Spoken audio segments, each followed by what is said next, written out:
Diop, sous-préfet de Paoskoto. Aujourd'hui, une rencontre, revenez sur l'importance de cette rencontre. Je vous remercie. Comme suite aux instructions reçues de l'autorité relatives à la poursuite des concertations avec la population pour trouver un consensus sur la délégation du service public de l'eau, nous avons convié ce matin un comité local de développement pour la mise en place du comité local de suivi de la DSP, la délégation du service public de l'eau, pour ce qui concerne le forage de Paoskoto. Tous les acteurs ont répondu présents, notamment les usagers, les structures socio-professionnelles, une forte délégation de l'OFOR, mais également les acteurs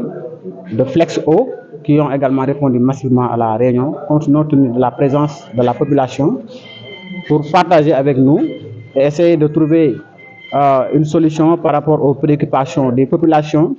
dans le cadre de la gestion, n'est-ce pas, de ce forage. Quelle serait l'importance de la mise en place de ce comité? Qu'est-ce qu'il va jouer comme rôle? Vous savez, comme l'a si bien dit monsieur le directeur général de l'OFOR, ces comités existent aussi bien au niveau national, régional, départemental et local, et a pour mission principale de suivre la délégation et de faire en sorte que toutes les problématiques, toutes les préoccupations des populations puissent être portées à son attention et que ce comité puisse jouer son rôle d'avant-gardiste, mais également un rôle de veille, mais surtout un rôle de conseil et de tampon entre la délégation et les populations pour prendre en charge les difficultés des populations, comme vous l'avez si bien remarqué. Il y a eu pas mal de récriminations venant de ces usagers vis-à-vis de FlexO. Donc ce comité sera là et voilà, prendra toutes les dispositions pour gérer les problèmes qui surviennent dans le cadre de la gestion des problèmes, notamment par exemple les questions de fuite d'eau, les questions de branchement, mais également les relations qui existent entre le personnel de FlexO qui est le délégataire et qui a vraiment une mission, qui a un contrat à exécuter, mais dans le cadre de la mise en œuvre de ce contrat, essayer d'améliorer sa prestation, tout en prenant en compte les préoccupations également des populations qui sont souvent légitimes, et essayer également de trouver une solution voilà, à ces problèmes. tey benn ndaje ci wàllu ndox mi lan moo waral ndaje mi ak lan mooy solo si. waaw di leen wax ni tey dañ fi daje def comité local de développement di wax ni c'est suite à une instruction du ministre de l'hydraulique mais ngeen xam ne rek ministre moo njëkkoon ñëw def CRD spécial présidé ko ñaanoon ñu may ko un délai pour que vraiment problème yi nga xam ne population ñu ngi koy am jëm ci wàllu ndox mi moom ak état bi ñu xool naka lañ ci indi ay saafara. Malheureusement ni nga ko gisee fan yee passé amoon ay yëngu-yëngu Paoskoto amoon ay incompréhension ak ay jàppante, mais yàlla def na jàppante yooyu léegi si suñu ginnaaw la nekk. léegi ñoo ngi fexe ni ko ministre bu bëggee ñu gën a yaatal lu ñu tuddee concertation, maanaam ñuy waxtaan ak population bi di xool ñoom seen i jafe-jafe, di xool seen i bëgg-bëgg jëm ci wàllu gestion forage bi. te loolu nag mënut a am tant que ñun ànduñu ànd ak maire yi, ànd ak population bi, ànd ak usagers yëpp, ànd ak OFOR, mais surtout également ànd ak FlexO mi nga xam ne moo fi nekk, pour que vraiment lépp lu population posé comme problème ñu mën ko saytu vraiment de manière sérieuse, xool ko et puis essayer ñu indi ay solutions. C'est bon. Merci beaucoup. Merci. C'est bon. Précisément Paoskoto, pourquoi cette visite? Merci. Je suis venu aujourd'hui avec l'équipe de la DRH de Kaolack et l'équipe d'OFOR ici à Paoskoto sur instruction de notre ministre de l'hydraulique et de l'assainissement, Dr Cheikh Tidiane Dièye, pour discuter de deux choses. La première, c'est de mettre en place le comité de suivi de la DSP de Kaolack-Kaffrine, mais aussi d'apporter des solutions d'apaisement sur la situation assez critique de cette localité la semaine passée. Donc, il nous a demandé de venir avec le sous-préfet, discuter avec les populations et mettre ce comité en place pour anticiper, pour dialoguer, pour discuter de la délégation de services publics, notamment sur les problèmes récurrents, donc de fuite qui ont été signalés par les populations, les modalités de paiement par Wave imposées par le délégataire, donc ça c'était une discussion, mais aussi de renouveler les infrastructures hydrauliques. Donc ce sont ces deux points qui ont fait que le ministre nous a demandé de faire le déplacement ici à Paoskoto. En parlant du renouvellement du réseau hydraulique, qu'est-ce qui pourrait être attendu ici au niveau de Paoskoto? Voilà, l'État du Sénégal va lancer ce 4 février un grand programme avec l'État de la Chine, un programme de plus de 100 forages et de 96 châteaux d'eau. Dans la répartition, il y a une bonne partie qui a été réservée pour Paoskoto, notamment le renouvellement du forage de Paoskoto ainsi que le château d'eau. Donc le château d'eau de Dinguiraye donc sera renouvelé. Dramé Escale aussi sera renouvelé. Mais quand même, je voulais inciter sur un point essentiel. C'est la mise à disposition des populations des branchements sociaux. Donc le ministre nous a instruit en disant il est bon de construire un forage,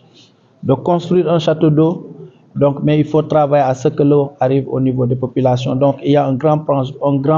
programme de branchements sociaux afin que les populations les plus démunies puissent disposer de l'eau courante. Avec le paiement, un problème, est-ce que avec les d'autres doléances soulevées par les populations, est-ce qu'il y a une piste de solution après justement la rencontre? Voilà, en venant ici, plus de peur que de mal. Parce qu'en tout cas, c'est l'occasion de remercier le sous-préfet de la localité qui nous a aidé à tenir une réunion très bénéfique. Donc, sur le paiement, Flexo est d'accord qu'ils mettront en place des points de collecte de paiement. Mais en même temps, les gens peuvent utiliser les nouvelles technologies pour payer leurs factures. Le deuxième point de convenance, c'est le relèvement des compteurs. Ça aussi, nous avons trouvé une solution avec le collectif, de telle sorte que la relève des compteurs se fera normalement chaque 25 du mois. Si on a très bien Paoskoto, département bu Nioro, lan moo war a mën a tax sa ñëw bi tey? waaw tey dañ fi ñëw si ndigalu ministre de l'hydraulique et de l'assainissement docteur Cheikh Tidiane Dièye pour ñu ñëw saytu situation Paoskoto parce que semaine bi passée coow lu bëri amoon na fi ba xale yi jotanteeg waa gendarmerie bañ jàpp ci ay nit ak yooyu mu nekk situation critique ministre wax ne loolu mënutee toog il faut ñu dem saafara ko looloo tax mu jox ma instruction ma ñëw ci préfet pour que ñu ñëw waxtaan ak askan bi ci ñaari mbir benn ñu mettre en place un comité de suivi de la délégation pour ñu ciy waxtaane ji ci dialoguer difficulté yu ci am ñu ñëw waxtaan si ñaareel bi aussi pour dalal xelu population waa Paoskoto wax leen ne état du Sénégal nguur gu bees bi fii door a ñëw day def évaluation demandé woon 3 mois pour que ñu mun a xool naka la ñuy demee ci fermiers yi ci nekk looloo waral aussi ñu ñëw pour apaiser leen expliquer leen ne na seen xel dal quel que soit alpha nguur bi si ñëw dina def de telle sorte fu nit nekk mën am ndox bu doy ci loolu l'État du Sénégal ak Chine dañuy lancer programme bu mag de 110 forages ak ay 96 châteaux d'eau ak ay extension de réseau ak branchements sociaux mais ministre ne nañ ci jox pàcc bu baax waa Paoskoto looloo waral ci biir Paoskoto seen forage bi ak seen château d'eau incha allah ci 2025 ci travaux yi dinañ démarrer Dinguiraye seen château d'eau bi ñëpp gis nañ ni mel kooku aussi dinañ ko defal Dramé Escale mun nañ dem sax ba ci côté Thiaré nga xamante ne seen château d'eau bi ak seen extension de réseau incha allah dinañ ko defal mais ma bëgg a insister point bu am solo nga xamante ne ministre dafa wax ne naam defar forage baax na defal château d'eau baax na defal extension baax na mais il faut ndox yi yegg ci biir kër yi sànq ci biir discussion yi waa population expliqué nañu pour nga xëcc forage il faut nga dépenser presque 50 000 à 150 000 pour que nga mën a am ndox te loolu wax dëgg yàlla ci àll bi lañ nekk loolu xaw na jafe loolu la waral ñuy dinañ defal benn programme branchement sociaux bi nga xamante ne diggante collectivité locale bi mairie bi ak préfet bi ak waa Flexo ak collectif yi ñu jéem a identifier ñi nga xam ne seen doole dafa xaw a néew ñoo ñu mun leen brancher presque gratuitement parce que ci programme bi presque 5000 francs ngay joxe te 5000 francs boobu sax avant surconsommation la tant que sa facture dépassé wu 5000 francs doo fay dara. waaye mi tamit doon jafe-jafe waa collectif bi ñu tamit ndax am na ay solution ñu am ci ndaje bi dina ko amale. voilà bi ñu waxtaanee aussi am nañ point convergence yu bëri yoo xamante ne am nañ ko loolu population yi dañ doon wax ne fay pour Wave bi moom xawoon na jafe ci ñoom parce que des fois utilisation technologie bi day am difficulté loolu Flexo d'accord na ne ko dina andi ci biir forage yi en commun accord avec collectivité territoriale bi avec les autorités administratives ñuy joxe jour yoo xamante ne ku mënta fay ak sa Wave nga mën a ñëw ci kees bi nga mën a fay ci kees bi directement loolu poñ bu am solo la beneen poñ bi am solo mooy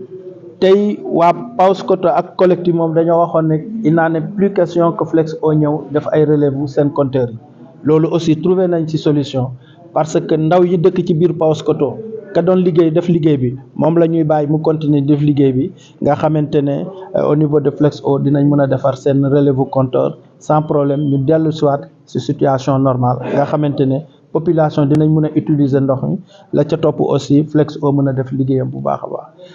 bëgg ñëw nag ci point bu am solo ci réforme bi nguur gi bees bi dafa ñëw fekk fi réforme Flexo mënta ñëw léegi ni dindi ko wala maintenir ko ministre ne ñu may ko 3 weer pour mu def évaluation ci biir évaluation su paree dinañ def modèle boo xamante ne population yëpp dinañ ci seen gis seen bopp la ca topp déjà sax commencé nañ di jubanti parce que li ñuy wax autorégulation amuloon autorégulation boobu am na ci biirum ndox bi li des rek mooy nommer ki koy yore état du Sénégal pare na si loolu te yaakaar naa ne fii ak 3 weer yooyu yëpp dina mat nga xamante ne on reviendra à la normale li nit ñi waxoon ci projet bi méngoo ak seen bëgg-bëgg jamono. Juste ce point en français sur les réformes. Voilà, sur la réforme, donc il y a, quand l'évaluation sera faite, donc des réajustements seront apportés dans cette réforme. Et parmi ces réajustements, il y aura la création de la haute autorité de régulation de l'eau et de l'assainissement. D'ailleurs, ça a été déjà acté dans un conseil des ministres. Ce qui reste juste, ce sont les textes et les personnels qui sont affectés à cette institution. La deuxième chose de la réforme, le modèle sera revu.